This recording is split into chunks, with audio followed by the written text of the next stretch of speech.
게다가 2000년 초에 나스닥의 주요한 급락이 멀지 않았다는 다른 정보도 있었습니다.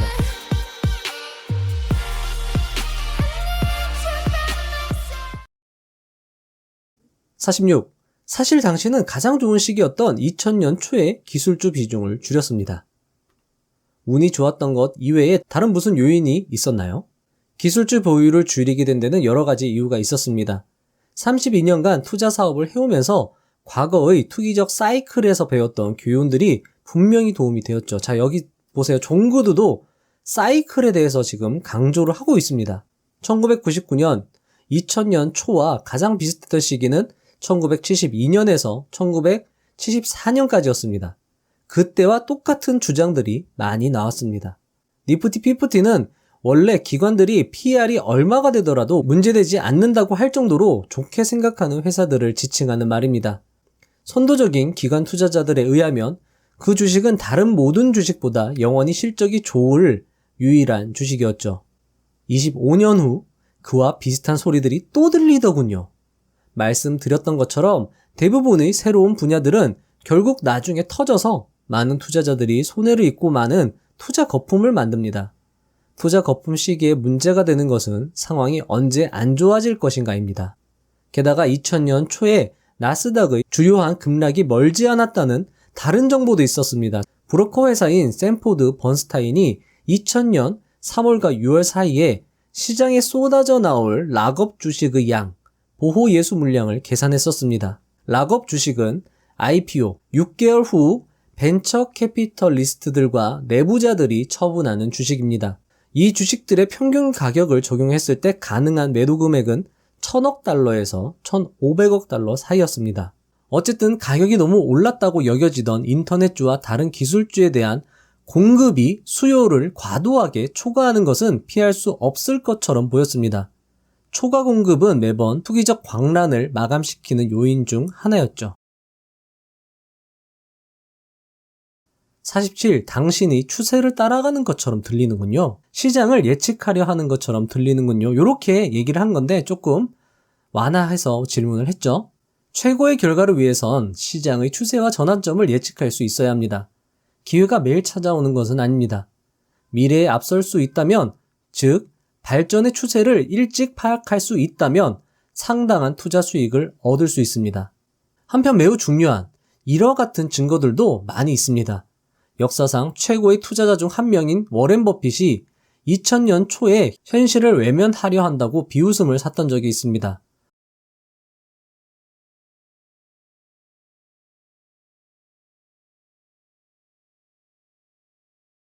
그 후 저는 줄리안 로버튼슨이 타이거 운용을 그만두는 것을 보았습니다. 그리고 높은 장기 수익률을 기록하고 있는 피델리티의 어떤 포트폴리오 매니저도 직장을 그만뒀죠. 저는 그것들이 제가 들어본 어떤 것보다 가치투자 접근법을 위한 가장 좋은 신호라고 생각했습니다. 저는 이런 식으로 성공해왔어요. 포트폴리오 매니저들은 시장의 격동기에 당시 유행하던 생각과 반대되는 일을 함으로써 자신들을 차별화하죠. 14. 왜 거품이 발생한다고 생각하십니까? 주식 역시 사회적 활동입니다. 따라서 일반적인 가치 기준으로 상대방을 평가하고 강요하는 동료 간의 압력을 무시할 수 없죠. 자, 여러분들 참고로 동료 간의 압력은 동조 압력이라고도 합니다. 직장 등 어느 특정 또래 집단에서 의사결정을 실시할 때 소수 의견을 가진 사람에게 암묵 중에 다수 의견에 맞추는 것을 강제하는 것을 가리키는 것입니다. 애널리스트는 이미 성공한 주식을 사라는 압력하에 있었고 때때로 분석에서 펀더멘털을 전혀 고려하지 않기도 합니다. 15. 개인 투자자들도 잘못했다고 보시나요? 어떤 거품에서도 개인 투자자는 군중을 따라갑니다. 개인들은 전문가의 말을 듣는데 전문가들이 맞는 경우는 사실 거의 없습니다. 44. 언제가 기회인가요? 붐이 가라앉고 전환하려고 할 때 그 주식을 매입하는 것이 좋습니다. 1996년과 1997년이 바로 그랬습니다. 우리는 오라클과 시스코를 사지 않았습니다. 그 후 몇 년 동안 훨씬 더 올라가긴 했지만 그 회사들이 너무 고평가되어 있다고 생각했어요. 대신 어도비 시스템즈와 같은 회사의 주식을 샀습니다. 그 주식은 금방 25%가 떨어졌습니다.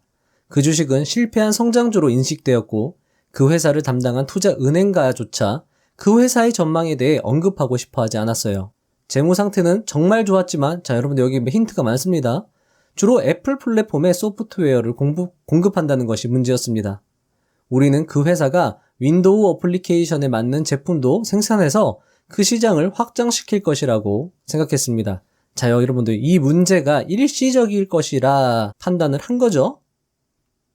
그런데 우리가 알지 못했던 사실은 그 회사가 인터넷을 위한 제품도 생산할 수 있다는 것이었습니다. 좋은 구도조차 생각하지 못한 호재가 있었던 겁니다. 운도 좋았다는 거죠. 주식은 역시 운빨입니다.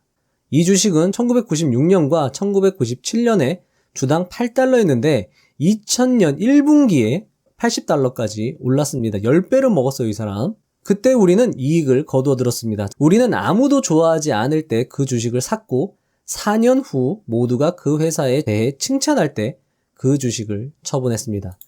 자, 존 구두처럼 해야 돼요, 여러분들. 자, 이렇게 하면 안 되는 겁니다. 아무도 좋아하지 않을 때, 모두가 그 회사를 비판할 때 그 주식을 팔고 4년은 모두가 그 회사에 대해서 칭찬할 때 사는 거, 그것만 여러분들이 피하실 수 있으면 사실 분석이 할 게 없죠. 그러니까 여러분들 주식의 본질, 핵심을 여러분들이 좀 빨리 캐치하셨으면 좋겠어요. 근데 그게 인간의 본성과 반대되는 거라 하기가 힘들겠지만 여러분들 안 되는 것도 하다 보면 습관이 돼서 익숙해지거든요. 그렇기 때문에 여러분들 이런 경험담들을 그냥 그렇구나 넘기지 마시고 꼭 한번 실천해 보셨으면 합니다. 45. 그럼 시스코나 오라클은 좋지 않은 주식인 건가요? 시스코는 좋은 회사였지만 1999년과 1997년에 이미 충분히 가격이 높았어요. 그 회사들의 PER은 어떤 경우에는 100이 넘었습니다.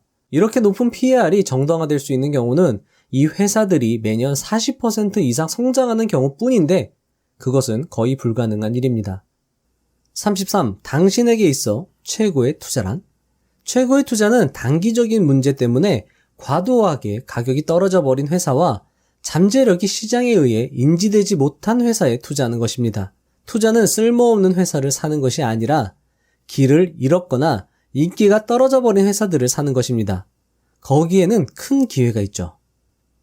34. 가치와 성장의 관점에서 가장 이상적인 회사는 어떤 거죠? 제임스 길리건. 절대적인 기준은 없습니다. 다만 저는 8%에서 15%씩 성장하는 회사를 가장 좋아합니다. 15%가 넘으면 성장 투자자들이 그 주식에 달려들어서 가격을 너무 올려놓죠. 최고의 회사는 자본 수익률, ROE가 최소 10%대는 됩니다. 그리고 풍부한 현금 흐름을 만들어내고 재무 상태가 건전할 뿐만 아니라 합리적인 가격에 거래되는 회사들입니다. 자, 여러분들 지금까지 계속 현금 흐름에 대해서 강조를 하고 있죠. 근데 제가 검색을 하다가 현금 흐름에 관해 가지고 좋은 리포트를 하나 발견을 해서 여러분들께 소개시켜 드리려 합니다. 역시 제 티스토리 블로그에 쭉 내려가시다 보면 자, 여기 제가 링크를 걸어 놨는데요. PDF 파일을 다운로드 받기도 해놨습니다. 보시면 내용이 되게 좋더라고요. 이게 2014년도에 만들어진 자료인데도 불구하고 내용이 상당히 좋습니다. 쭉 보시면 페이지 수도 그렇게 많지 않아요. 이런 식으로 간략하게 적어 놓은 건데 여러분들 이것만 읽어보셔도 공부가 많이 될 겁니다. 9페이지까지만 읽어보는 것만으로도 여러분들 현금으로에 관해서 상당히 많은 공부를 하실 수 있을 겁니다. 저 자료는 여러분들 다운로드 받아서 공부 한번 해보세요. 그런 회사를 할인된 가격에 살 수 있으면 매우 좋은 실적을 올릴 수 있습니다. 35. 그 밖에 중요한 것은 무엇인가요? 수익도 그렇지만 매출은 특히 떨어지면 안 됩니다. 매출이 어떤 분기에 10% 떨어지고 다음에는 5%, 그리고 그 다음에는 3%로 계속 떨어진 후 다음 하락폭이 3% 이하이면 괜찮습니다.